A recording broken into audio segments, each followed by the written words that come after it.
السلام علیکم سامعین، 15 صفر المظفر اور 10 اگست ہے۔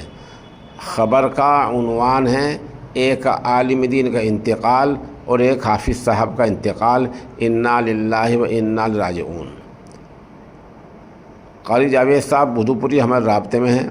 وہ بتا رہے ہیں کہ مغربی اتر پردیش کے ضلع شاملی کے تحصیل کرانے کے گاؤں کھرگان کے رہنے والے حافظ شفیق احمد کا انتقال ہو گیا ہے۔ ان کی عمر 60 سال سے زیادہ تھی۔ مرحوم نے تقریباً 19 سال تک جامعہ بدرالعلوم گڑھی دولت میں تدریسی فرائض انجام دیے ہیں، قرآن کریم کی تعلیم دی ہے۔ قاری موصوف نے تمام سامعین سے مرحوم کی مغفرت اور درجات کی بلندی کی دعا کی درخواست کی ہے۔ ایک دوسرا انتقال مولانا و حکیم جمال الدین قاسم کا انتقال ہو گیا ہے، جو مشہور دینی ادارہ دارالعلوم پوکھرن راجستھان کی شورا کے رکن تھے۔ ان کا بھی انتقال ہو گیا ہے۔ ان کی بھی مغفرت اور پسماندگان کے لیے صبر جمیل کی دعا کی درخواست کی جاتی ہے۔